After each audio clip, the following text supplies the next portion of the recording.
You guys don't see it, but I look like a jester, and it's not Oh, cute. nice. The premise of this video is that I am showing my friends information about the amazing digital circus and presenting it in a PowerPoint. One of them knows nothing about the franchise. Before I start, how much knowledge do you guys have of the amazing digital circus? Really? I know it visually, nothing else. Well, the other is an avid fan who has watched everything. Very. Either way, I think that people from both parties could benefit and learn something new from this PowerPoint as I go over theories and evidence about how I think the series will end. So let's go ahead and hop right in. I'm very excited to get into this because I had to do some research. Your girl did research for y'all, okay? Basically, the amazing digital circus, this whole animated series that has blown up and got millions of views, enough for an indie company to make a limited release in theaters. It's all basically a fanfic. Just like how those Harry Styles movies were fanfic turned to life, this is basically the same thing. Wait, and so what? let's get into it. I'm so excited to get into this. Okay, You need so to make first, another presentation on these Harry Style movies. you don't know about it? I don't, but continue. Oh my goodness. Yeah, no. a topic for another Oh, wait, time. hold on. Let's get real quickly. Basically, there were Harry Style fanfics on Wattpad, and they got so many views that some people in Hollywood were like, "Can we turn this into a movie?" There's a series of it's the After movies. Have you heard of the After movies? No. It's about a British bad boy, and it's British because it's based off Harry Styles. But then they just changed the names so that Harry Styles can't sue them. You know. Never underestimate the power of a young woman. Obviously, there's gonna be spoilers, so Shads, you don't have any plans on watching this unless otherwise, right? Before you didn't. Okay, well, cool. So let's talk about this. All right. So table of contents. First of all, what is the amazing digital circus? Do you like adventure? Do you like having no memories of the past? Do you like having no sense of free will? Well then, the amazing digital circus might be for you. That's my best Kane impression. Kane, he's the ringmaster. He's this mouth guy. But in all seriousness, what is this thing actually about? So basically, this girl gets teleported into this circus, and she immediately realizes like this is not her regular body, and so she starts freaking out, and she also realizes she has no memory of her past, not even her name, and comes to find out that there are actually several humans who are in the exact same situation as her. Now she has to learn how to adapt to this new world where the Looney Tunes cartoon physics can be applied. The thing is, this computer program, this AI, Kane, he basically forces them all to go on these different adventures. That way, they do not abstract, or if they lose any sort of sanity, they turn into this sort of monster thing. And that's the whole plot. They go on misadventures every episode, this group of people. And so who exactly are these people? Thanks for asking. That's important. We have our group of humans. This is Gangle, Zubul, Kinger, and Ragatha. Okay, so Gangle is kind of like the timid one, the one who's kind of like scared to speak up. And she's like a weeaboo. She loves to draw anime. Zubul is the one with a bunch of different body parts that they can just interchange, and they are very outspoken about how much they hate these adventures. Kinger, he's the guy who's been here first, but it seems like he can't remember not just his past, but he seems to forget who he is and then just has random moments of clarity. And then Ragatha is like the one who tries to stay positive even when things are the worst. And so she tries to keep everyone seeing the bright side of things. All right. And if you want a simpler explanation of this, Gangle is suicidal warrior. Zubul's the one unhappy with their body. Kinger, actually, because he was in computer science, it's been pretty much hinted that he helped to create the AI. And then Ragatha, she's the one who is sometimes too kind for her own good because sometimes people get annoyed with it. or find it disingenuous. And then we have a few more characters I have to introduce to you. This is Jax. He's the smiling bunny. He's the Tumblr sexy man, the one that everybody has the hots for. Kane, he's the AI. And so he basically forces everyone to go on these adventures, even though they don't want to, but he's apparently trying to do it out of their best interest so they're not bored or anything, but at the same time he's like not listening to them, right? And so that's why some people have a bone to pick with him. He's also surprisingly another Tumblr sexy man, which I didn't discover until recently. What? The suit didn't tip you off? He's a mouth. That's the thing. He's just a mouth with eyes. Suit. No one cares. Yeah, you're right. No one cares. Anyway. How do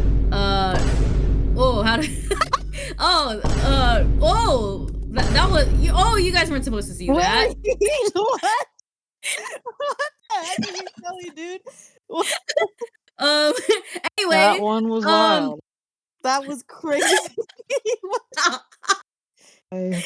And Pomni is the new one. She's the newest one to the group, but the one who's been introduced. And yeah, so another way you can know them as in simpler forms, Jax he's cynical. He's the one who kind of bullies everyone else, is sarcastic, which is why the people on Tumblr love him. He's the nihilist who's kind of like, nothing matters, so let's just go with the flow. Kane, he's the AI captor, and Pomni, she's just a nice new girl. And so a lot of the castmates actually really like her because she's very warm and kind. All right, so we went over what is TADC, what's the plot, who are the characters, and what is I have no mouth and I must scream. So why are we even bringing it up in the first place? So Gooseworks is the creator of it, and basically she said that it's like the same thing, if not heavily inspired by it. And here is the proof of it. So here in the trailer, she says, I pitch Glitch, the show, which can only be described as I have no mouth and I must scream with the aesthetic of an I Spy book. So basically she's describing it as like, I have no mouth, right? Here in Twitter tweet, Gooseworks says, Digital Circus is very inspired by I have no mouth and I must scream, but instead of Am being a living embodiment of hate, he's a fun, loving, wacky little guy. There's obviously connection here, as Gooseworks, the creator herself, has said. And I just want to give my personal opinion on I have no mouth and I must scream. I actually am not a fan of it. To begin with, I'm not really fond of sci-fi. I fell asleep when trying to watch the Star Wars movies. I've been procrastinating, getting to Project Hail Mary, even though everyone says they like it. I can't. I've been sleeping on Dune. I tried the first few minutes of Dune. I got bored. I'm not a sci-fi fan. So, but also I feel like I'm not into the way Harlan writes this. So sometimes it feels too cartoony, and also it's just blocks of text. Let me show you this. Here's page 1, right? No paragraphs in sight. I'm not seeing any indents except for the first one. Look at this. This is page 6. This is page 12. This is a pattern that goes on throughout the whole short story, if it would like to come up here. All right, look at this. There are no paragraphs. Do you see this? My goodness. It's the whole short story, no paragraphs. I'm like, dog, I'm begging you, indent a little bit. Show that there's a different train of thought going on, And then not only that, but like the dialogue and like I understand like the main character or the narrator is supposed to be kind of crazy, but it just comes off as like goofy. Like here, the author himself, he decides to like do the audiobook, read it, and here's a snippet of like how he reads it. In a special way, even if we didn't know quite how. And Ellen, that douchebag Am had left her alone, had made her more of a slut than she had ever been. All her talk of sweetness and light, all her memories of true love, all the lies she wanted us to believe, that she had been a virgin only twice removed before Am had grabbed her and brought her down here with us, was all filth. That lady, my lady, Ellen, she loved it. 4 men all to herself. Ugh. Yeah, I don't like the way he voice acts. All right, so I'll just say that. So I listened to the audiobook because I didn't want to read the text. I read the text earlier, in like a couple months ago, but again, it's like just overall it was too much. But in refreshment, I had to listen to him going.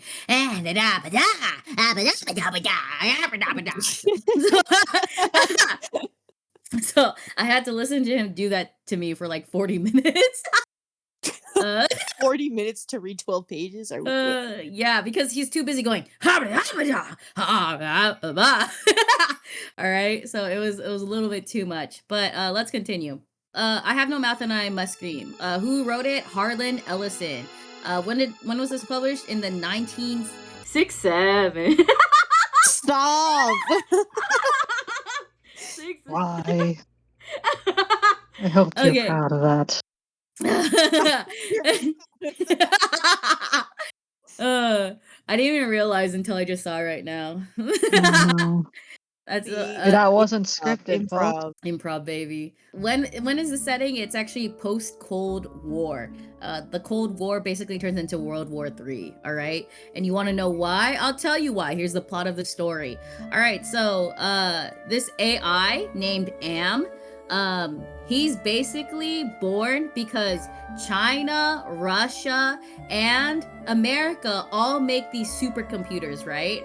And then the supercomputers gain sentience, and then they learn about each other, and they're like, let's merge. And then they merge to become a polycule. And that makes Am. You mean a system? And so, Am, now super sentient with the power of 3 supercomputers of 3 different countries, who are already hell-bent on, like, killing each other. Like, they were used for war. They're like, you know what? Let's do war on all of humanity. So Am, the computer, now kills everyone except for 5 guys. There's 5 humans left. In the story, they've been kept alive for 109 years in this computer, and like he basically won't let them die. The way they survive, I don't know. It's not explained, but you know what? It's sci-fi. Okay, they don't have to explain everything. This supercomputer that hates every human just leaves these 5 guys alive to like torture them. Okay, and so here's some examples. At the very beginning of the story, one of the survivors, Am leaves his body hanging from the ceiling with his neck cut open, and just so everyone else to survive, and just to like see that. He just wants them to see that and have that image in their head.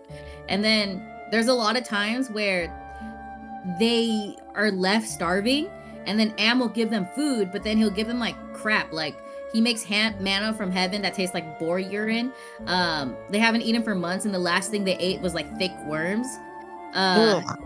Or they have them like just in a hurricane, like for weeks, just weeks, going all those like miles per hour speeds. So he's just torturing them for his like sick pleasure. You should know who are the survivors. So we have Gorister, Benny, Nimdoc, and Ellen. All right. So Gorister, he's like the sad boy. Oops. He's the sad boy. He doesn't have anything to live for because like his wife is dead, his family is dead. He's like sad. And then Benny, he got morphed into an ape man. So he's ugly now. Nimdoc, his cross to bear. Nimdoc.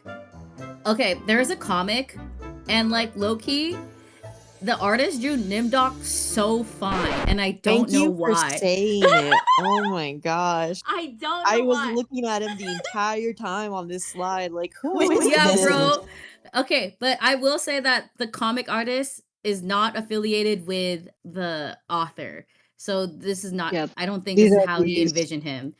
So this guy, he apparently is a scientist, but he can't not remember his past that well. And unfortunately, it's so sad that he's this hot because apparently he was also a Nazi. Oh my goodness. Yeah. You bitchy!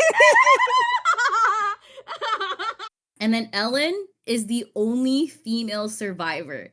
No. And oh my goodness, I'll add on more to that, but I will say they're was a video game that was created based off this story. In this video game, they look like this. And that's what I imagine when I hear Nazi scientists, all right? Not this hot, like, salt and pepper dad.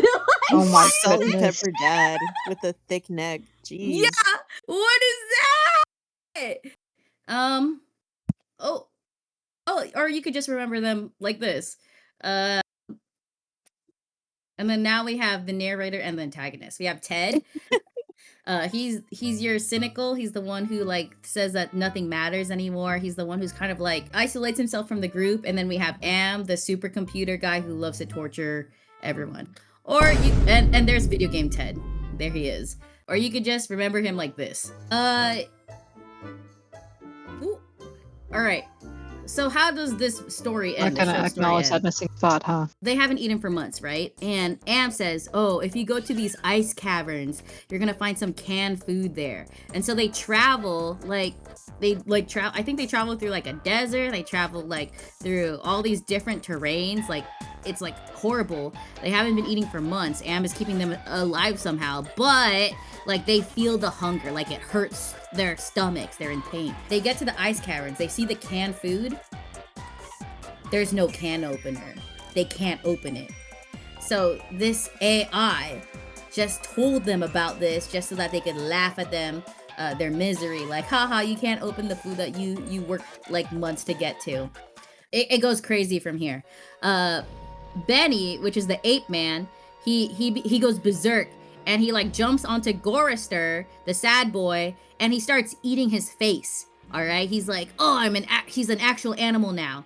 And Ted, the narrator, is like, hey, yo, I understand that like Gorister is feeling this, but like he's still gonna be alive even if he doesn't have a face. And a thought occurs to him. He's like, the only way we could ever escape this is if we actually die.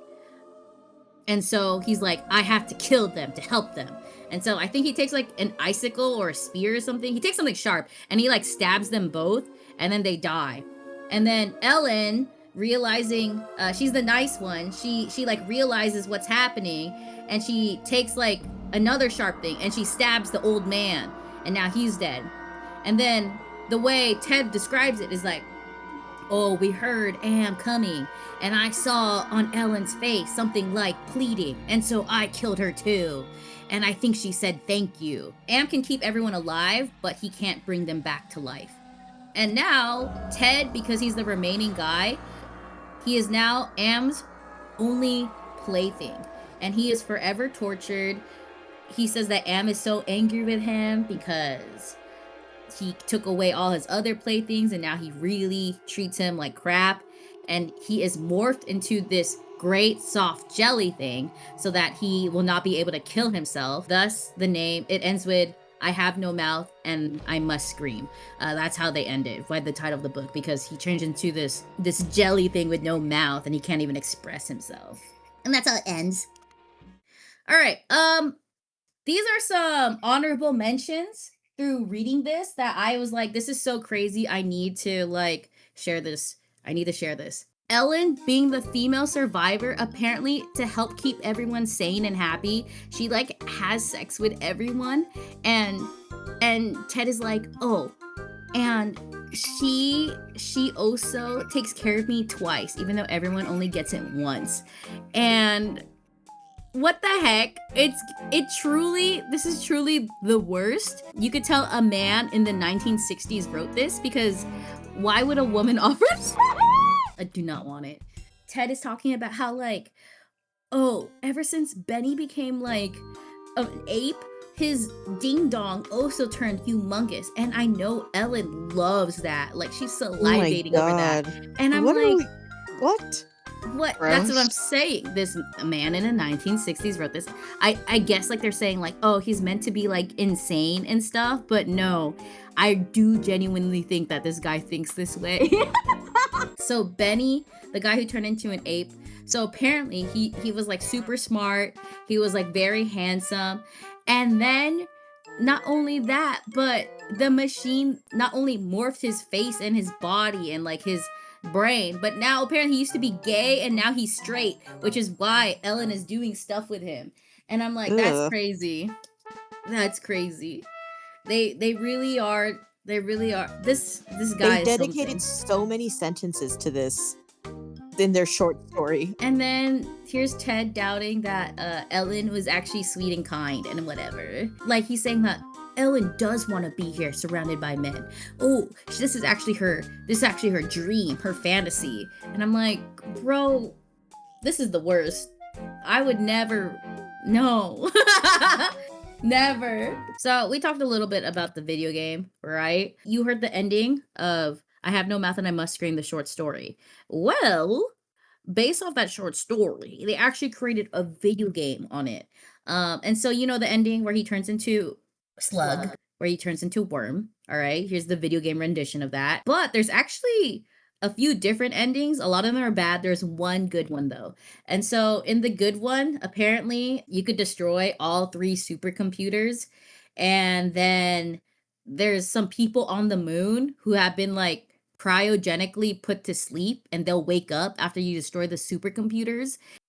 And then since Earth has been like wiped out or whatever, they had to like fix it so that you could live there again. But meanwhile, like the moon people will like chill on the moon. And it's weird because in the game, not only do you have to destroy the 3 supercomputers, but you have to like destroy Am's like id, ego, and super ego, like the Sigmund Freud theory about like the evil side, your regular side, and your good side. And apparently the computer has all 3, which is weird, but that's part of how do you achieve the good game. The surviving player, which I believe is Ted chooses to like sacrifice himself to stay inside of the computer to make sure that nothing ever happens like that again. And everyone else gets to like wake up from their bodies being frozen while their minds were in the computer, and they get to live out their lives. All right. So somebody has to like stay behind. And also the author, he actually helped with the design and planning of this game, and he wanted to voice act for Am, the computer. And guess how he sounded? That's how he sounded when he voice acted. Good lord. And in order, like initially, apparently he didn't want, I don't care about this. Apparently initially, he did not want the game to be winnable. Like he was like, this is supposed to be a game where no one can win. But then the guy who wanted to make the video game was like, okay, but that would not be good for players to not have a winnable end. And so they collaborated. And so he said, you have to play the game nobly, like with honor and integrity. And so basically, you have to go into the past. You go into the mind palace of every single one of the characters, and you play through like their storyline, and then you play it in a way where they fix what they regret and stuff. And then when everyone is noble, that's how you get the ending to defeat Am. And I'm like, okay. All right. This guy's on a high horse. Clip clop. No, truly, because he actually doesn't even, he literally hated computers. He didn't even own one. He didn't own any technology because he was like, technology is evil, which makes sense because he wrote about an evil AI. But you know, I wonder what he thinks of today's AI. I think he died like a couple years ago. I don't know. A mercy killing. But that is to say, because he did work on this actual story and collaborate in this is actually kind of canon. All right, we can consider this like a canon, right? So table of contents, we talked about what is the Amazing Digital Circus, what is I Have No Mouth and I Cannot Scream. Now, how are they connected to each other? We know that Gooseworks said that she gets inspiration from I Have No Mouth, and that's basically kind of like the same storyline, right? And how can we see that? Well, first we could see that in the characters, right? The characters all have a reflection, they all have a counterpart, and it's even here with these characters, right? Except you'll notice that there's a missing one. Who's the missing one? I'll never tell. Pomni. Yeah. So everyone has a clear reflection except for Pomni. And how is this reflected like in the story? Well, as Am is the combination of multiple supercomputers, we find out in episode 8, so is Cain. He's actually the combination of 2 AIs. So this dot is supposed to represent Cain. Me when I... me when I... You know. Okay. This is you're learning Circus. You put out Circus. Those gummy worms look sick.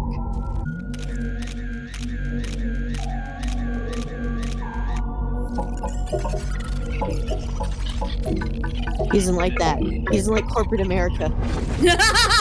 They're torturing that poor circle. When this blue circle did it, it's much hotter. Am has the ability to just take things away just like that, and Cain has the ability too. He just snaps and things appear or disappear. Jax isolates himself the same way, and then he also has like this mindset that everyone hates him, and Ted, the narrator, has the same mindset. He says they hated me because I was the youngest one, and since he maintained my age as young and hot, then everyone's jealous of me. And fun fact, Jax is also the youngest one in the group. All right, next. What was that? Okay. And so what was that? Is that a bit? What? No, genuinely, I was like, huh? All right, Kinger, the guy who is also the scientist who can't remember his past type of thing, or can't remember much about who his real identity is, just like Nimdoc.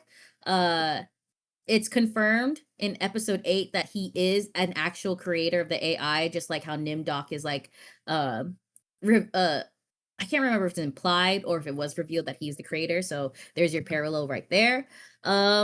Here, Cain literally says, "I am." And so people went crazy for that. I am God! Notice that pause after am to make them go, "Oh, he's referencing, I have no mouth and I must scream." So they paused a little bit long on that one, Chief. They can read into it. Am is also compared to being God multiple times in the book. What? Oh, here it is again. Here's the reference in the book. If there was a God, the God was Am. And then here, they also in the subtitles put "I am" yet again. And I am, that is a name for God in Old Testament. He says, "I am that I am." And so a lot of religious references to the AI being God. Oh, this is a fun tidbit in episode 8. Need to scream if you ain't got a mouth. So they literally say there it. they go. They got it. They literally say And it. it's the writing's on the wall. Yeah. You're making it abundantly clear. Yeah. So it was literally episode 8 where I was like, okay, I gotta learn about what does this mean? What does I have no mouth and I must scream? In this, just like in the video game, how everyone has to conquer their own trauma, their own past, when Cain gets super upset at them, he also forces them to go through their fears and trauma. And then, just like in the video game. So notice how there's a lot more parallels to the video game than there is to the short story. I'm taking notes. Okay.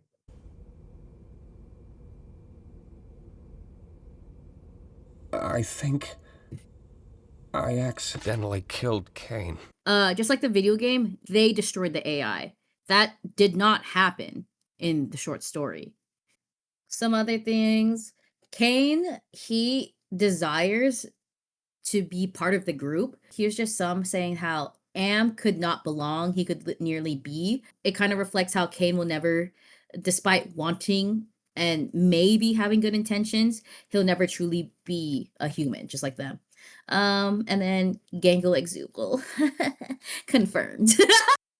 A few more things I want to give an analysis about. When it comes to leaving, both Am and Cain hate it when the humans discuss leaving, right?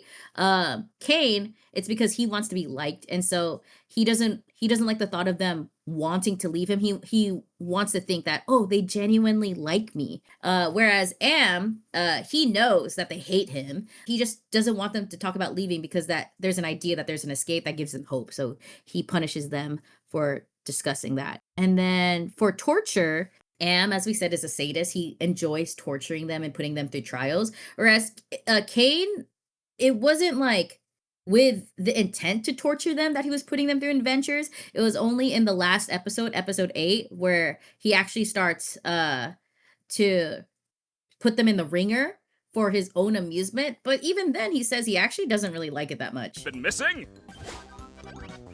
You know, I thought this endless onslaught of fun would be a little more satisfying. Yeah, so there's those core differences there. But in the end, Kane still is their captor and still has put them through things they didn't want to be put through. All right, we're almost done. So we talked about what is the Amazing Doodle Circus, what is I Have No Mouth, how are they connected, what are their parallels, and what does that mean for the movie? Matt! All right. That's just All a right. game theory.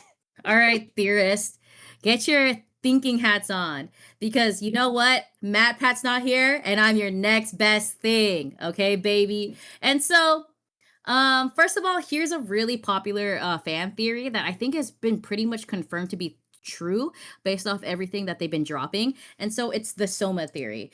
Soma is actually a video game, and in the video game, your physical body dies, but your mind is connected into like a computer. And so everyone believes that there's no way to escape because it's not their bodies that are connected. It's just their mind, their mind scan is now put into the computer. And so now they just exist.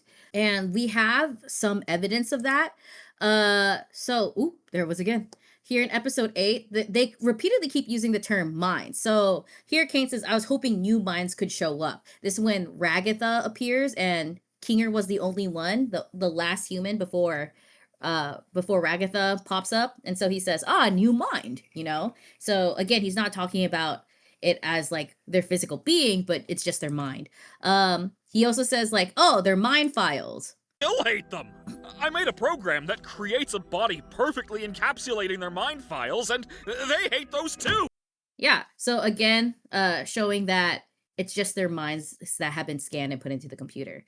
The way that they have been scanned, though, it seems like they saw this headset, they put it on, and the moment they put on that headset, their mind was scanned. Here's some proof of that. Do I take this headset off? Just keep grabbing at it. That works for all of us. So there you go. Jack says that everyone had a headset. So this is their entry into the computer world, that they had to put on a headset. And then even at the end of episode 1, when we zoom out, you'll see that we'll zoom out of the world.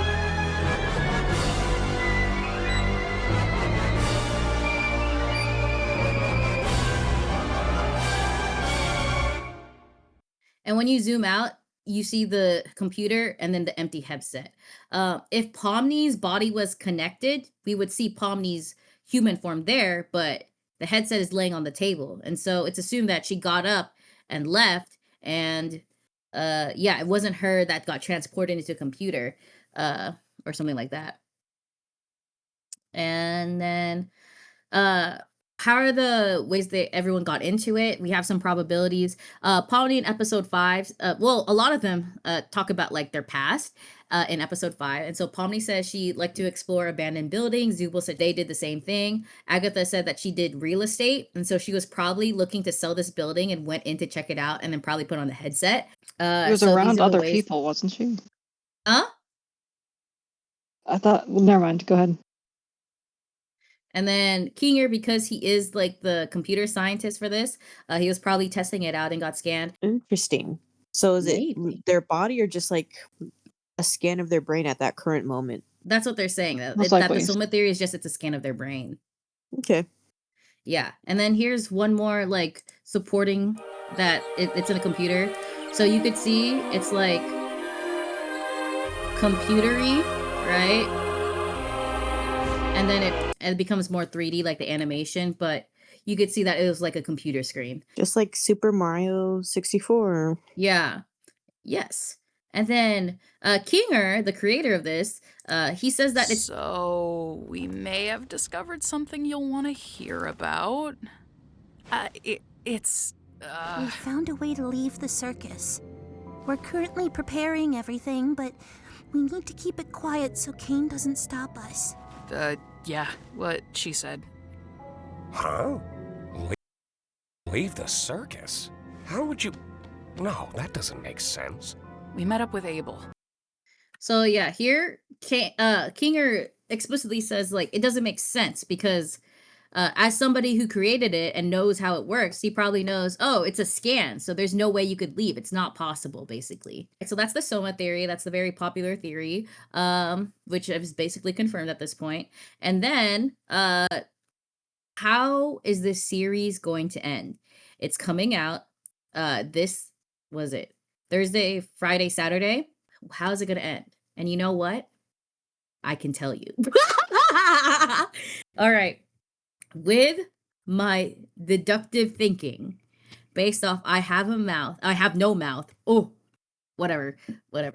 I have no mouth and I must scream. This is how it's probably going to end. All right. And so we have the no mouth ending where where you become a sad worm with no mouth, right? But based off the events of the story, it hasn't been following the book. It's been following the video game. And so, we're probably going to have one of the video game endings, right?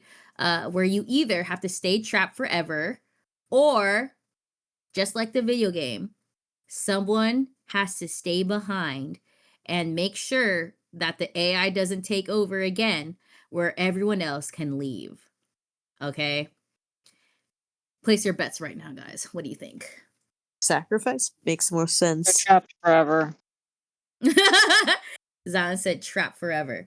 All right. I mean, they're just scans. There's no way to They actually leave. they are scans, Kane's right? dead. They don't go without a mouth. I feel like they're going to go through the whole arc of where Ted, quote unquote, the Ted role, Jax kind of like tries to make sense of the ending where he goes kind of crazy or something like that. Mm-hmm. Because he's the most unstable out of all of them. He is the most unstable. Because he almost abstracted. So, but they're probably going to kind of go around into the state trap because that they're with each other. They were already about to kind of go for that, like, hey, we should give up the notion of leaving. So that was already in there, and it's probably only Jack who would kind of be the conflict in the last. All right, I'm excited to go over this. They stay trapped, they all learn to live with it. That has been set up, like Zion said, where they're like, oh, let's just learn to live here together. Maybe what we have to do now is to just live. To learn to live, right? Okay, so that has been set up already. And so here are some things that could complicate it being a direct parallel to I have no mouth and I must scream. So just like the video game, Kane is defeated, right? And then, but the thing is though, is that Kane is defeated, but what about the secondary AI? We don't know whether or not it will make an appearance yet, that blue dot. And Pomni, A bubble is new. She's the new character. There is no counterpart to her in the short story. Also, Jax has been like acting crazy. And because Jax has been acting kind of like unstable, people have been making theories. And by people, I mean film theory. Film theory is making the idea that Jax actually has been AI all along, or that he is one of the original computer scientists, just like Kinger, and he's been hiding his identity type of thing. But I will say here right now, why this is not true. All right. So number one, Jax has shown to have memories of the real world. You get a flashback of him of panicking about returning to the real world. It's shown that he has lived experience. Number two, Jax shows risk of extracting, where they basically become insane and then turn into that monster thing. And that's a human trait, right? It's not an AI trait. Oh, I did 4 first. Whatever, I don't care. All right. Jax, just like Jax has been confirmed to be the youngest of the group. And so because of that, that shows age, human aging. And then finally, it would be more suspicious if Jax was there from the start, but he wasn't. Kinger was first, then Ragatha came next, and then Jax came somewhere along afterwards. So it shows that since he's new to the system, he can't be like one of those beginning items, right? So here, film theory is like, oh, Jax is evil. Just because we saw him naked, like, oh, he's hiding something. That's a naked man.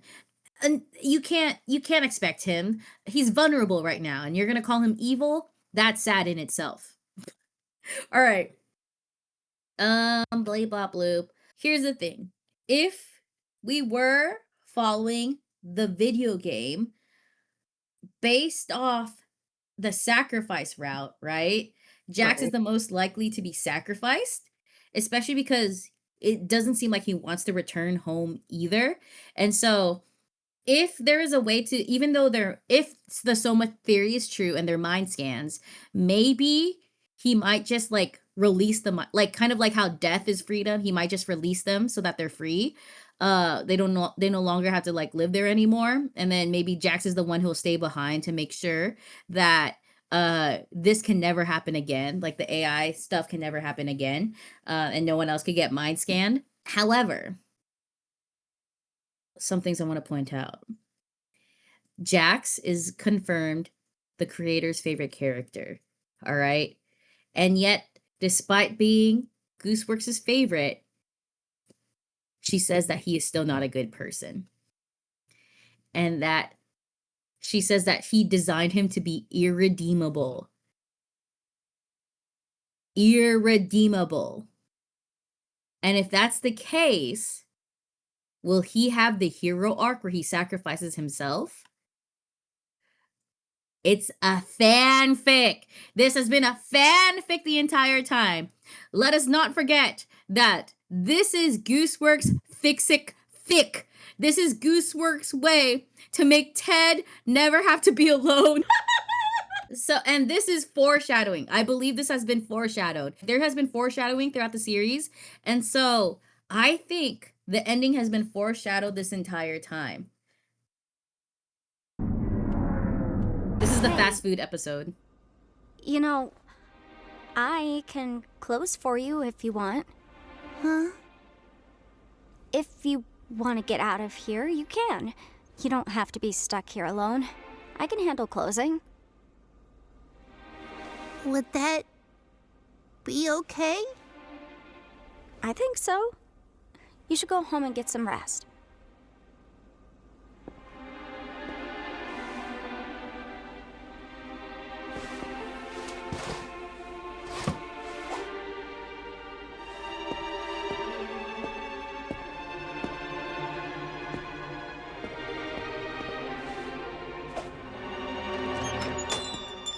Who asked to stay behind and let the other person leave so they don't have to stay behind? It was Pomni. It was Pomni. All right. It was Pomni. Okay. Here's episode 7. So this is the idea that like they might be able to leave. I want Kinger to go before me. No, yeah, that makes sense. So how are you getting up? I'm not, but I trust all of you to make the right choice. When we all get out, I'll buy you a beer. Make the right choice. All right. So that's already foreshadowing that if all of them, if not someone, is not getting out. And so, who's the one who decided to stay behind? It was Pomni, all right? Pomni has been the one acting selfless. This unstable man, is this the one who seems like he could be able to stay all alone by himself to make sure nobody gets hurt again? Does this look like a stable man to you who could do that, take on that responsibility? No. He has not grown enough throughout the course of the series in order to make an unselfish decision like sacrifice himself. Literally, just the episode before, the one that was released most recently, he literally chose himself. Kane said, there's 2 buttons. You could either push this one for everyone to stay, or you could push this one for everyone to be released. And he rushed in front of everyone in the midst of his panic attack and pushed everyone stays. It turned out to be just an adventure, so it wasn't real, but he is not able to do it on his own. He is not mentally stable. We have discussed that. So, all right. This is the one thing I will concede to. All right. Again, this is a fanfic. And so if this is a fix-it fanfic where we're fixing what happens to Ted where he's alone forever, there's a chance that either Pomni is the one who stays behind and he goes out into the real world, but based off Jax's actions, where he has chosen multiple times to stay here in the digital world, there might be a chance where Pomni and Jax stay together. Either Jax is saying, I'm going to sacrifice myself, and Pomni's like, I won't leave you alone. Or Pomni is like, okay, I'll go. And Jax is like, oh, you know what? The real world wasn't all that anyway, so I'll stay here with you. There's a chance that they'll get to be together. And you know what? This might seem like shipping fodder, but guess what, baby? It's already practically canon. Do you see this merch? That's merch of people. That's the merch of someone who ships Funny Bunny. So like, why else are they wearing each other's clothes and skin? So yeah. That is my theory, is that maybe the 2 of them will end up staying together. I don't listen to this. Jax is an AI. Jax is a computer. Jax is the program shenanigans. All right. We have 3 days. I'm gonna edit this. We'll find out whether or not I'm wrong. But isn't that part of the fun? Thanks, guys. That's the end of my PowerPoint on I Have No Mouth and I Must Scream, The Amazing Digital Circus, and my film theory. Thanks for watching. Now recording. I hate that guy. No recording. But it's a bear. I hate him. I thought we chose this. That's not the bear we respect during Pride Month. Fair. You're right. Worst of both worlds. Which bear do we respect? Oh, wait, sorry. Now I understand the joke. What? My bad. I was gonna say Smokey. Smokey. Oh, clearly I have it confused. Clearly.